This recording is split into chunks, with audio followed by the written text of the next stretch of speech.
This is Tom Myers, Superintendent of the Bellevue Community School District in Bellevue, Iowa, with this week's Believe in the Blue update. We had a board meeting on Monday night, so this edition will just be a review of that meeting that took place.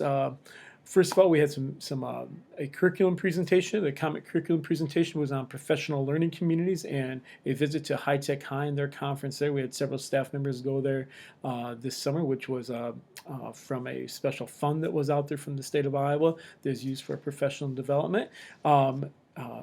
Matt Yeager, Joni Kilberg, Aaron Fisher, Rachel Grable, and Jody Deppy presented, with Joni, Aaron, Rachel, and Jody talking about the Aspect Professional Learning Conference. And the whole key with that was collaboration among staff in order to assist students in their overall learning, and that recognizing that this is out there for all students, and that all staff needs to create a sense of feeling there that all of our students are our students, whether they're in my class or in my grade or not. It's our students as a district that way, and working to provide the best possible education for them through collaboration, through sharing what is going on, what is happening, questions, struggles, and idea sharing that way. 4 key questions to focus on there. What do we want students to learn? Next one, how will we know if they learned it? What are we going to do if they have not learned it? And then lastly, what if they've already learned it? What are we going to do next for them to enrich their education even more? High Tech High, Matt Yeager was there.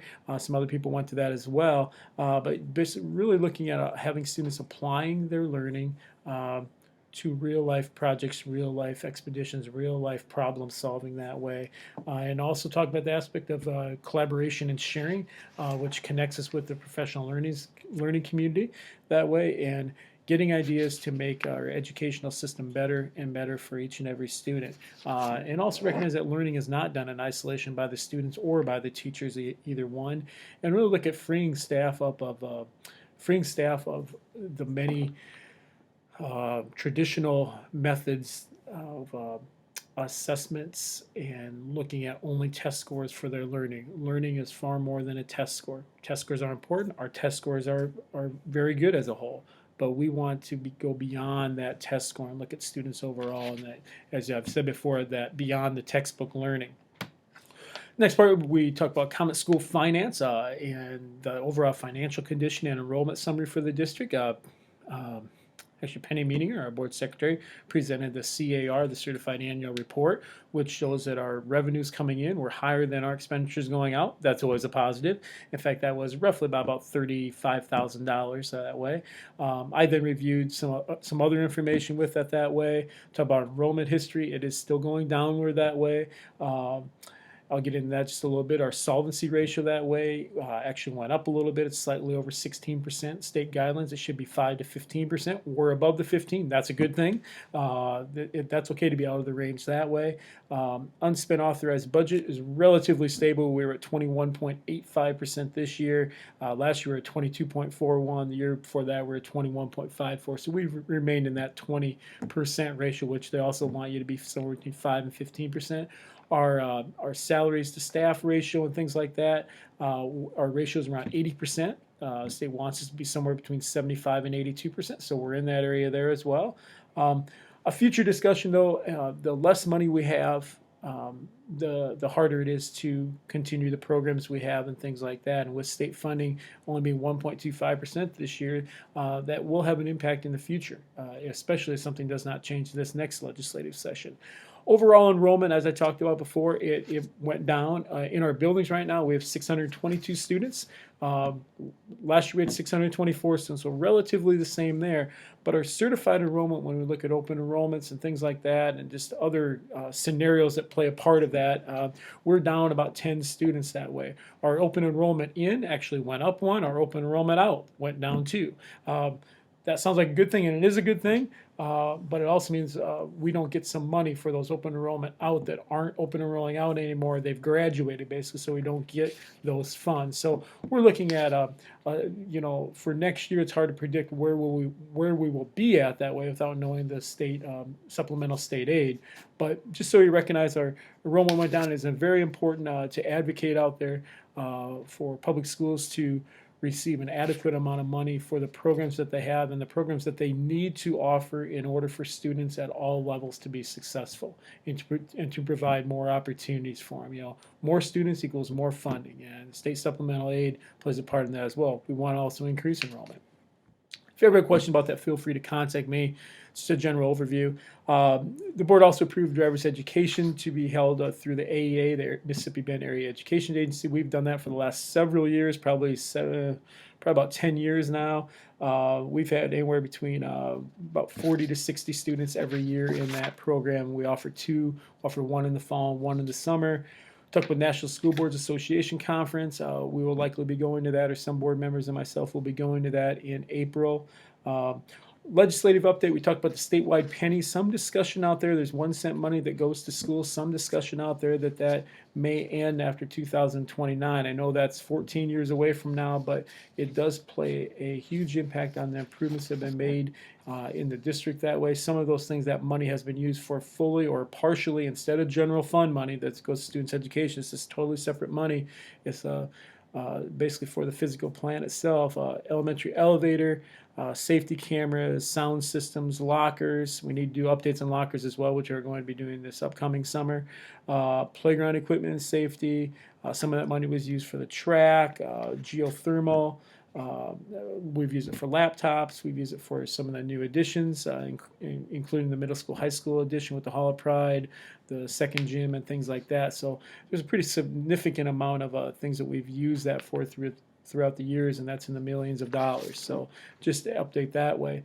Facilities update, we talked about Cole Park, where the concession stand, cement's been laid, footings in. They're starting to lay block this week, getting ready for some of our students, Tech Math students, to go up there and work on the inside of the building when it's constructed.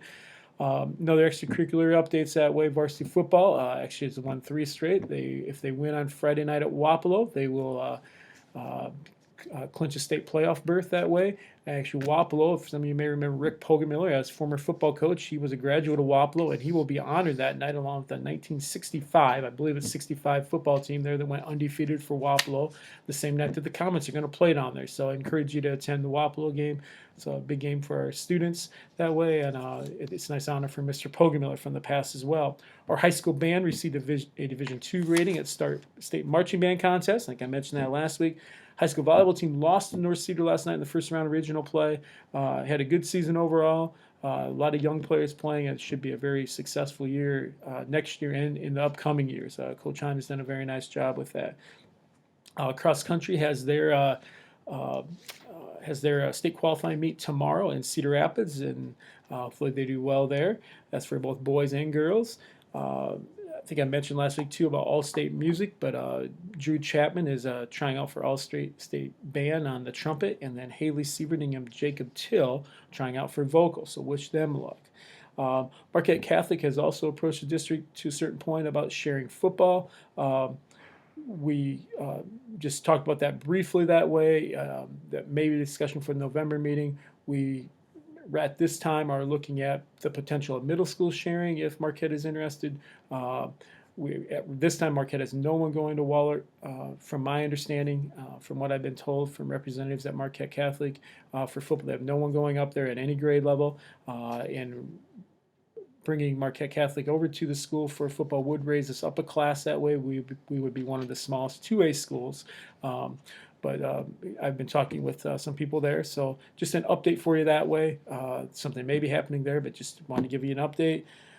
ISB convention, we will be presenting out there, and that is in November 19th. They will be presenting with some staff members going out to that too, or some board members going out to that. Our administration will be going out to that along with some students and staff members presenting there. Matt Yeager, Kurt Ernst, and Emily Ray will be presenting along with Andrew Sagala, Andrew Meyer, and Kate Bockenstadt will be presenting tentatively at this time. It's a great honor for our students to demonstrate what they're doing, to show what they're doing, and for our district to highlight what we're doing as a district. ISB was very encouraging. They wanted to have us present, and we are doing that. So it should be a great opportunity that way.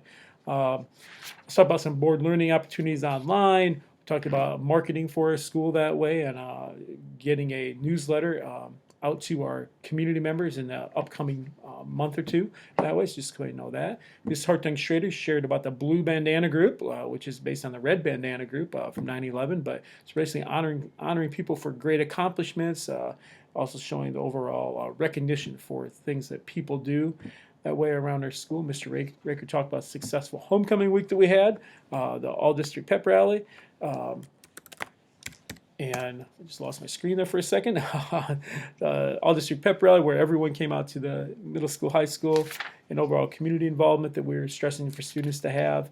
And the Lego League FTC tournament we will be hosting here on Saturday, December 12th. There's also a youth basketball tournament out here this weekend. So those are some things that way. We also had a short reading here, What's at Stake with Education by Tony Wagner from the book The Most Likely to Succeed. And really there we're talking about comparing ourselves to other countries in the world. We have to be concerned about ourselves and doing the best that we can do. We want innovation and creativity in our nation. We need that. It's more than, as I mentioned earlier, it's more than a test score. It's what am I doing with the information that I have? And that's what we're stressing. That's what we're moving to more and more. And that has to happen for the future of our students and the nation and the school and everything else that way. We really believe that's important to have our students actually apply the learning that they have. And in general, that is what went on that way. If anyone has a question, feel free to contact the school at any time. 872-4913 is the central office that way. 872-4001 is the middle school, high school office. And 563-872-4003 is the elementary office. So I hope everyone had a great day. A little longer this time, but it's always a little longer with comment highlights. I'm going to try to keep these down about 3 to 5 minutes in the future. That was some of the comments I had, or I had a comment or two about that on our survey that was sent out to people. So we'll be working on that, and we'll go from there. Have a great day.